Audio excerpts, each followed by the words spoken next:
नमस्कार। आज हम आपको कक्षा 10 में जो हमारे पाठ्यक्रम में हिंदी के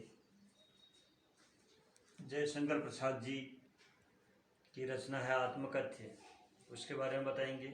इससे पहले हम अपने इस पाठ्य में जयशंकर प्रसाद जी के जीवन परिचय के बारे में जानेंगे संक्षिप्त रूप से। आप भी छायावाद के कवि हैं। मैंने आपको पंत वाले वीडियो में बताया था, सुमितन पंत वाले में, कि छायावाद के 3 प्रवर्तक कवि हैं, पंत, रसाद, निराला। पंत अर्थात सुमित्रानंदन पंत, जिनको प्रकृति कुशल चित्रा भी कहा जाता है। प्रसाद अर्थात जिनका आज हम परिचय प्राप्त करेंगे, जयशंकर प्रसाद। और निराला, सूर्यकांत त्रिपाठी निराला, जिनकी कविताएं आपके पाठ्यक्रम में कक्षा 10 में है, बाद में आएगी। और इनके अलावा एक महान कवयित्री महादेवी वर्मा, जिनको आधुनिक युग की मीरा भी कहा गया है। तो छायावादी कवियों ने वास्तव में प्रकृति का आलंबन लेकर के, प्रकृति का वो लेकर के, सहारा लेकर के, भाव लेकर के, अपने मन के उद्गारों को, अपने मन के भावों को इस प्रकार से व्यक्त किया है कि प्रकृति और मनुष्य के बीच का तारतम्य ऐसा बन जाता है कि एक अलौकिक आनंद की अनुभूति होती है, एक आंतरिक अलौकिक आनंद की अनुभूति होती है। तो यहाँ पर हम आपको पहले, अब कविता से पहले, जयशंकर प्रसाद जी के जीवन परिचय के बारे में परिचित कराते हैं।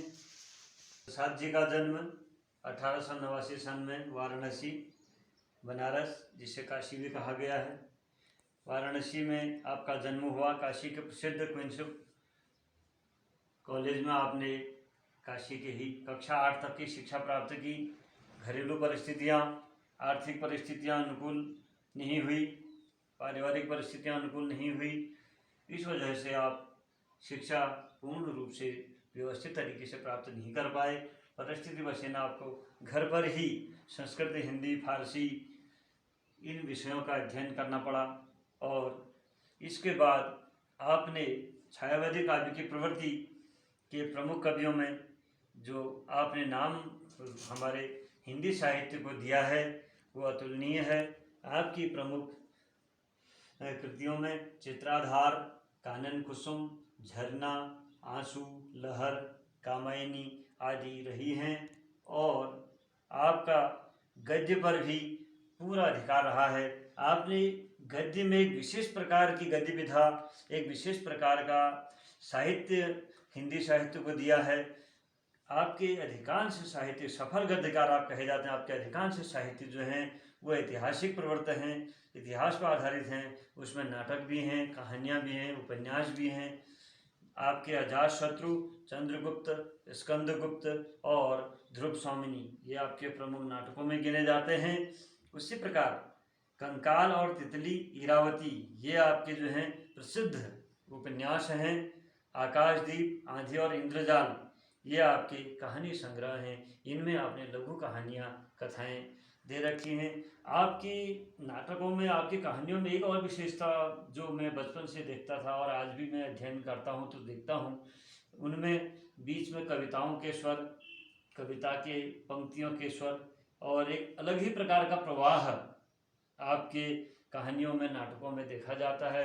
अरुण मधुमय देश हमारा, जब हम 12 में पढ़ते थे तब वहाँ पर एक कविता हुआ करती थी, अरुण यह मधुमय देश हमारा है। कक्षा 12 में जो उन दिनों काव्यांजलि चलती थी, कक्षा 12 की है ये, माध्यमिक शिक्षा परिषद उत्तर प्रदेश द्वारा इंटरमीडिएट कक्षाओं के लिए कृषि वर्ग को छोड़कर हिंदी पद्य की पाठ्य पुस्तक के रूप में निर्धारित। तो इसमें ये एक कविता हुआ करती थी हमारे समय में, बहुत शानदार कविता, अरुण यो मधुमय देश हमारा, जहाँ पहुँच अनजान क्षितिज को मिलता एक सहारा, सरस तामरस गर्भ विभा पर नाच रही तर शिखा मनोहर, छिटका जीवन हरियाली पर मंगल कुसुम सारा। इस प्रकार से अरुण यह मधुमय देश हमारा। फिर आपके गीत थी, जो गीत आज भी बहुत प्रसिद्ध हैं। बीती विभावरी जागरी, अंबर पनघट में डुबो रही, तारा घट उषा नागरी, खग कुलकुल सा बोल रहा, किस लय का अंचल डोल रहा, लो यह लतिका भी भर लाई, मधु मुकुल नवरस गागरी।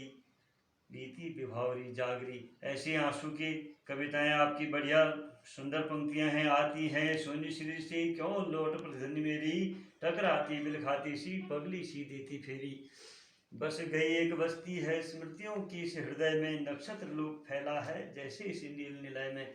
इस प्रकार से बहुत ही सुंदर कविताएं आपकी, और श्रद्धा और मनु का आपका जो कामायनी जो महाकाव्य है, जिस पर आपको मंगला प्रसाद पारितोषिक पुरस्कार भी मिला है।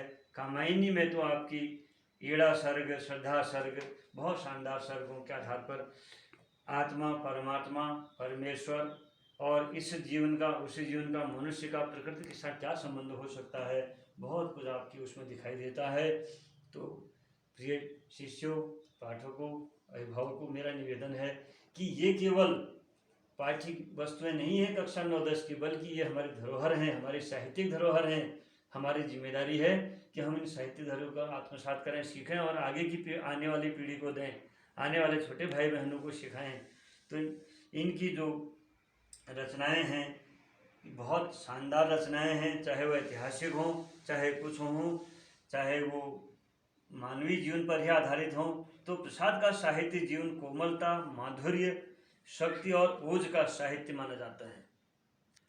और छायावादी कविता की अतिशय कल्पनता, बहुत ही कल्पनाशीलता, सौंदर्य का सूक्ष्म चित्रण और प्रकृति प्रेम, देश प्रेम और शैली की ऐसी लाक्षणिकता कि उनकी कविता की प्रमुख विशेषता बन गई।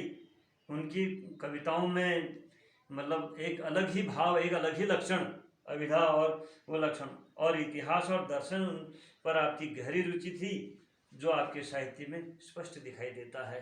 तो ये इस प्रकार से, और 1937 में आपका निधन हो गया। तो इसको पुनः आप सीखिए, बनाइए और अपने आने वाले भविष्य के लिए इन चीज़ों को आगे बढ़ाने का प्रयास करेंगे। और आपसे निवेदन है कि आप इन धरोहरों को, इन पाठ्यों को केवल पढ़ने की दृष्टि, परीक्षा की दृष्टि से नहीं, बल्कि हमारे एक हिंदी साहित्य की विशेष धरोहर के रूप में, जो आने वाली पीढ़ी के लिए भी जानना चाहिए, इस रूप में इसको आगे बढ़ाने का भी प्रयास करेंगे। तभी मेरा यह कार्य सार्थक हो पाएगा। नमस्कार।